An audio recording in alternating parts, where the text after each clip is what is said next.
my favorite films. Whoa! It is good to be back. There is so much to get to, but before I review the pseudo-spiritual sequel that's not quite a pseudo-spiritual sequel, a public service announcement.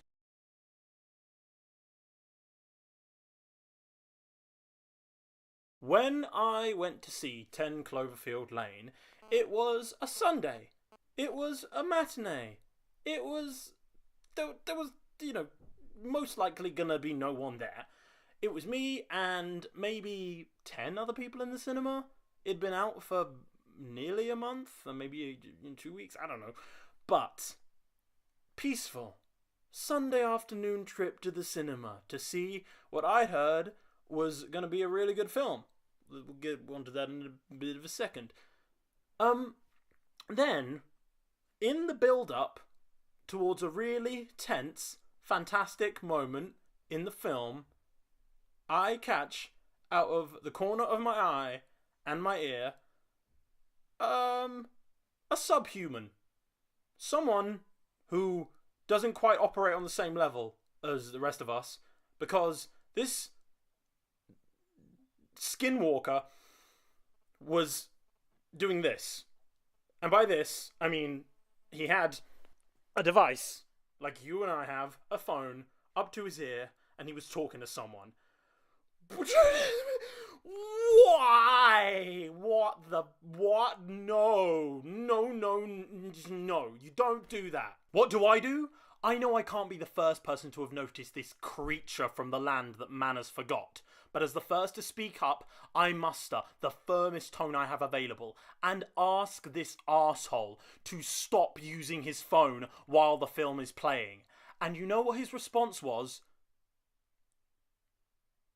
It's my sister. I was fucking speechless. However, someone behind me had the best response to that. Oh, that makes it okay then. It's your sister, that's fine. About 30 seconds to a minute later, the guy finished his phone call and then proceeded to sit on his phone, checking Facebook, Instagram. I was flabbergasted after no less than 2 people had expressed their disgust with his behaviour. He just carried the fuck on as if nothing had happened. I should have left the screen, found a member of staff and had him ejected from the theatre, but like almost everyone else there, I just wanted to enjoy the film. After the inconsiderate idiot finished his status update, the phone went away, but as soon as those credits rolled, he and his chatty little mate were off like a shot. I complained to the cinema staff afterwards, but of course they got away scot-free because there was nothing anyone could do. I also noticed a mention that there was no signage in sight or anything that showed before the film to say, please do not use your fucking phone during the movie. With someone like that, it probably wouldn't have had much effect, but I've seen it work. Alamo Drafthouse in the States, they have a 2 or 3 strikes and you're out. That is how it should be. But with the AMC theatre chain also in America saying that they might well implement special screens where people are allowed to use their phones, I guess the gradual, slow decline towards idiocracy is inevitable.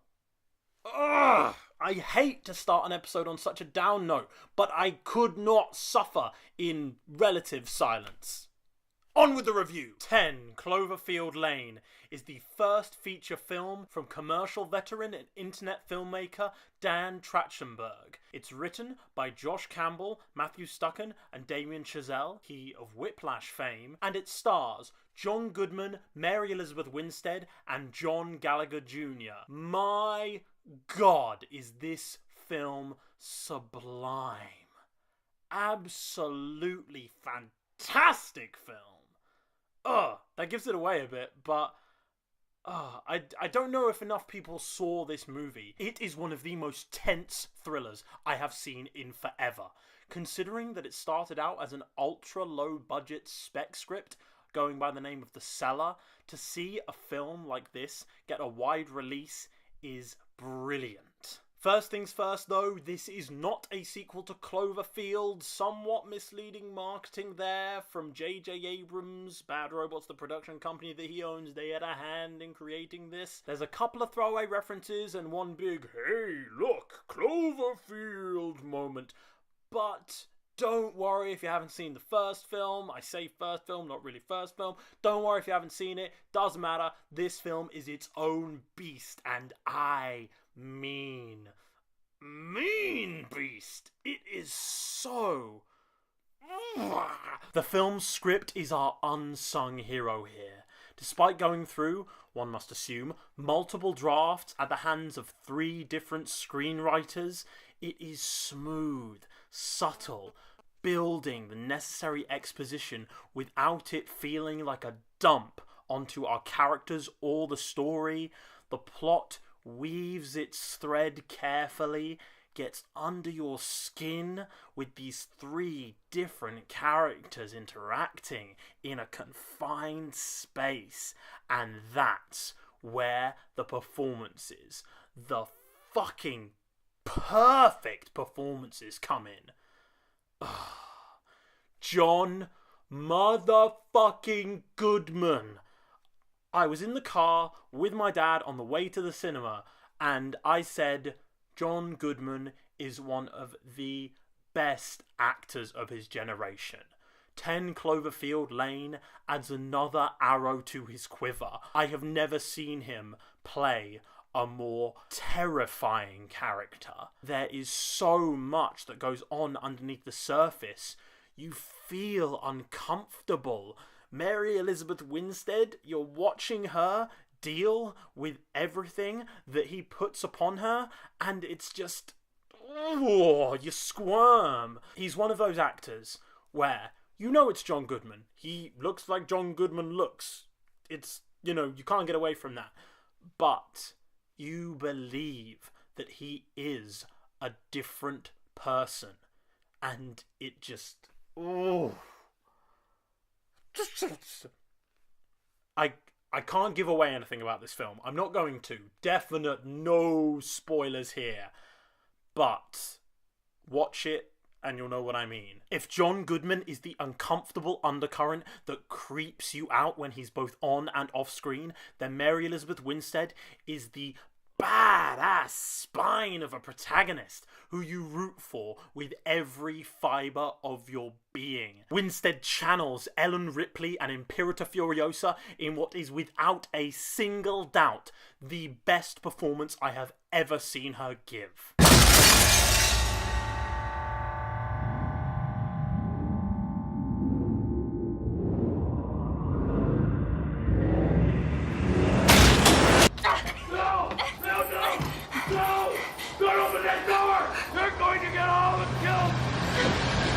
With the exception of one moment towards the very end of the film where you have to suspend your disbelief up to about here, it is impossible to not feel for Winstead's plight as Michelle. She comes across charming, resourceful, tenacious, and is such a fine foil to the glimpses of inhumanity we see in Goodman. Although he's not given quite as much to work with as Winstead and Goodman, John Gallagher Jr. is no slouch either.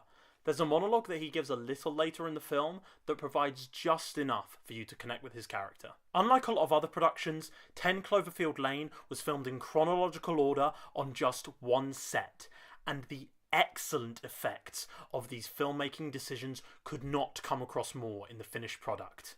There are sequences where the tension just accelerates to a crescendo before a sudden fall, where the characters are given time to breathe. And speaking of time, this film is tight. It clocks in at just over 90 minutes, and it never outstays its welcome. That is so refreshing in this day and age. Given that Bad Robot Productions and Paramount Pictures decided to make this part of what may well become a larger Cloverfield franchise, it is great that there was no more studio meddling beyond a title change and a couple of little references that were included. It's only in the film's final few scenes where some minor flaws begin to break through. There's a change in environment which isn't jarring in and of itself, but, as I said before, you have to suspend that disbelief because it takes you out of the grounded reality that you experience for so much of the film. And it's tough to put your finger on without giving anything away, but all I'll say is that it's the kind of thing that might well improve on a rewatch. I did hear a couple of good things about this film before going in, but nothing could prepare me for the absolute onslaught of a thrill ride that all involved gave when I finally experienced this triumph of storytelling. You know what I'm going to say, but I'll say it anyway. I am so happy that 10 Cloverfield Lane is another one of my favourite films of 2016. Don't change that channel. There's some important business that needs attending. First and foremost, there is a winner of a Jessica Jones t-shirt, and the winner is Sam Priest. Woo! She said that Thor is her favourite Marvel Cinematic Universe character. He is worthy, he's a god, he loves Loki even though he shouldn't, he protects Earth even though it ain't his planet, he can control the motherfucking weather, he speaks all cool and stuff, unlike most superheroes, he was born super. Oh, and if that's not enough, Chris Hemsworth. How can I argue with that? Sam, I will send this little awesome Jessica Jones t-shirt your way very soon. If you didn't win or didn't know about that giveaway, do not despair, because in my next video, there is an even bigger giveaway. You could be the proud owner of one of these. Oh, what's in the box? What's in the box?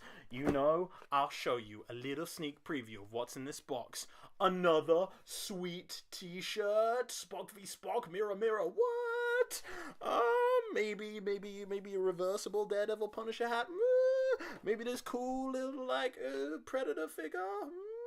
And in case you're wondering exactly what this next video will be about, here is your clue. That's right. We are going there.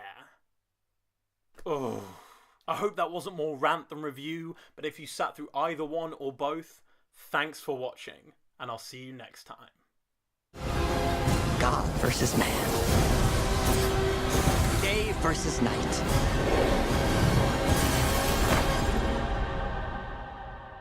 The red capes are coming. The red capes are coming.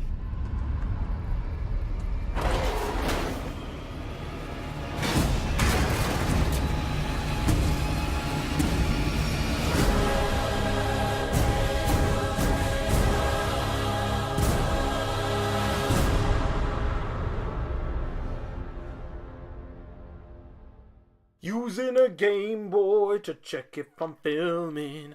Ba-da-ba.